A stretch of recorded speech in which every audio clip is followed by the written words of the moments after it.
Hey friends, this is Marilyn from tarotclarity.com, and I was told by one of my subscribers that I was tagged in a video response challenge by César from 78 Puertas, and I apologize, I just didn't know on my own. I'm not sure if it's because I don't use YouTube from the computer, I only use my cell phone. And I don't always see how tags come to me, you know. I usually only know that somebody tagged me because somebody else told me. But at any rate, I wanted to see what challenge that César had, and it was a very long one. It had 21 categories, and some of them were very subjective, and I would take too long to decide between which deck is my best shuffler or which one has the best sound, because there's so many that fit that category, and I really didn't want to have a 3-hour video. So I narrowed it down to about, I don't know, 8 or 9 categories, and I tried to stick with facts, just decks that are facts, and not that would be too subjective. So we know it's a fact that my very first tarot deck was the 1JJ Swiss Tarot. And for those of you who have been subscribers or following me, watching my videos for a long time, you know the story. I was a 10-year-old kid, and I was hooked on the after-school serial soap opera, Dark Shadows, just like every other kid in my neighborhood. We would run home, sit in front of the tube, and watch the saga of Barnabas Collins and Josette and Angelica and all of the great all of the great character actors who went into the daytime soap opera. At any rate, it was years later. It was the first time that tarot had ever been on American television too, by the way. Not the movies, but the first time it ever appeared in American television, and it was this deck. Now, a couple of years later, a couple of years later, in the 70s at some point, they did another storyline with tarot, and in that, because I think they were in modern days, they used the Pamela Coleman Smith deck. But at the time that they did this reading, the reading where they used this deck, it was more in keeping with the period of time, so they used this deck. But you know, all these years later, when I look at it, I still get the tingles, I still get the goosebumps from the first time I ever laid eyes on this deck, and it's beautiful. And actually, this deck could fall under the category of like the best cardstock, surprisingly, because this deck it's like 50 years old, 49, 50 years old. And there's not so much as a crease, a smudge, nothing on this deck. And it's not because it isn't a well-used deck. It's I've had it for 50 years, and it's not because it wasn't used, So there's something to be said about whatever formula they used for this cardstock. I don't think any other cardstock has held up, that I own, has held up for 50 years like that. So I got to give it a kudos. My most recent tarot deck is 3, actually. I received a package not too long ago from Marco Benedetti where I purchased the Reveal. And as a gift, he sent me the Nicola Navarro and also his personal, his personal Visconti deck. So those all qualify for my most recent deck. My largest deck, I think, it has to be this one, the Visconti Madrone Tarot by Lo Scarabeo. It's also known as the Carrie Yale Visconti deck. And to show you how big it is in size, if we take the standard card of the 1JJ Swiss and I compare it like this, you'll see how much larger it is. I certainly cannot riffle shuffle this deck.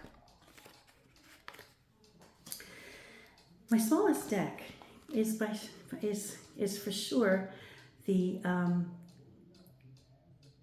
Metelli Tarot deck that my friend Shell David created for me a couple of years ago. Shell is from easttarot.com. If you check out his website, I'm not sure if he has any decks for sale at the moment or anything like that, but if you were to find any, it would be at www.easttarot.com. And a couple of years ago, we were chatting, and I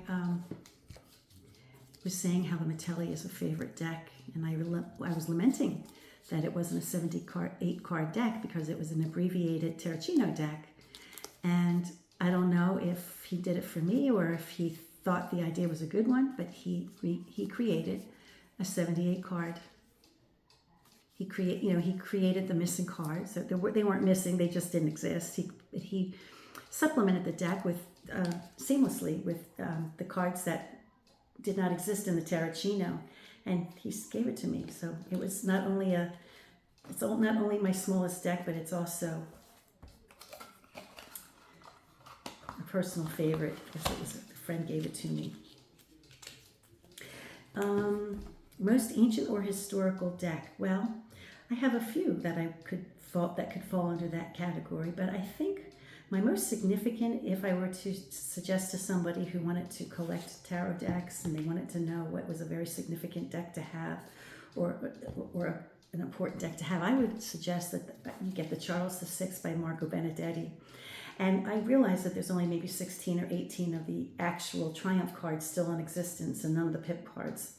But what Marco did was he reproduced the cards that exist, plus he supplemented the deck with other cards from that same region and the same period of time. And so we end up having a reasonably authentic tarot deck from that period of time, There's no guarantee that the deck looked exactly like this, but we guarantee that if we were back in that period of time, we'd have seen these, well, we wouldn't have seen these cards unless we were famous people in a famous court. But these cards would have been cards that would have coexisted at that time with us. Now, I guess it would be argued that the most historic deck that I probably have too would be the Rosenwald and the Budapest, but these are fancier. But it's hard to know which which of them came first. I have a feeling that this Charles VI, was before the mass-produced decks of the Budapest and the Rosenwald. But those are very interesting in their own right. And then another one, for the same reasons, is the Personal Visconti by Marco Benedetti, because just like he did with the Charles VI, the cards that were missing from the original deck, he supplemented with other cards from the period of time.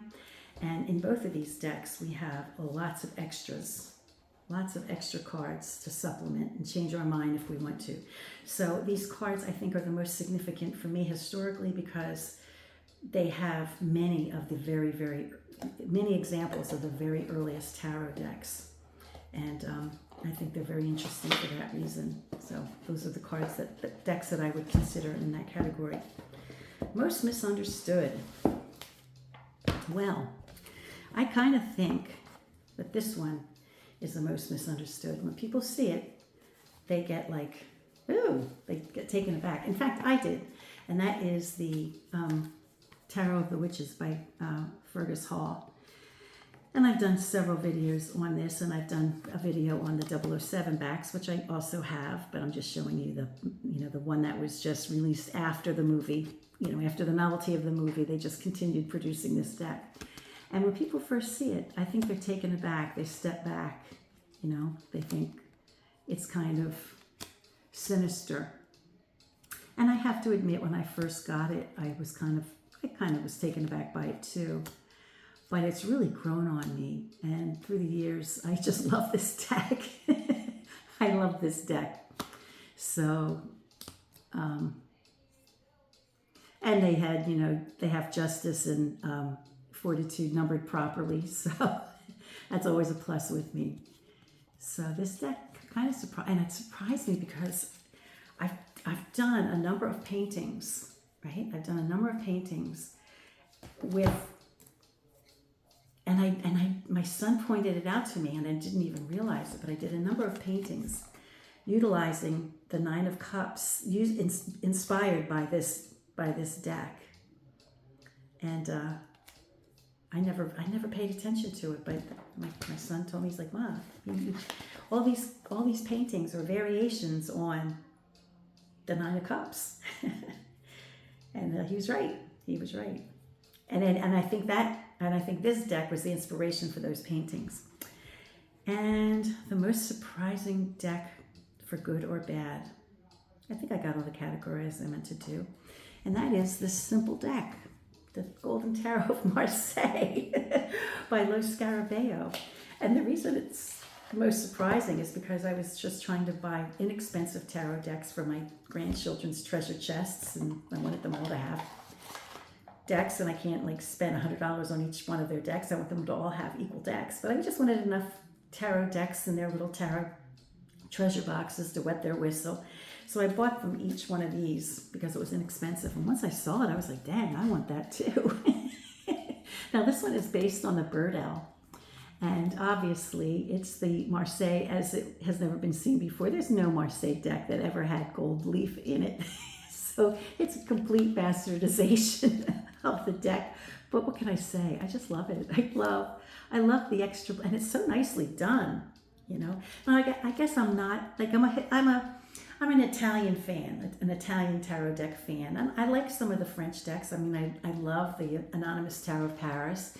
I have a big crush on the Via. But I think my preference, and people know, is that I really love the Italian decks.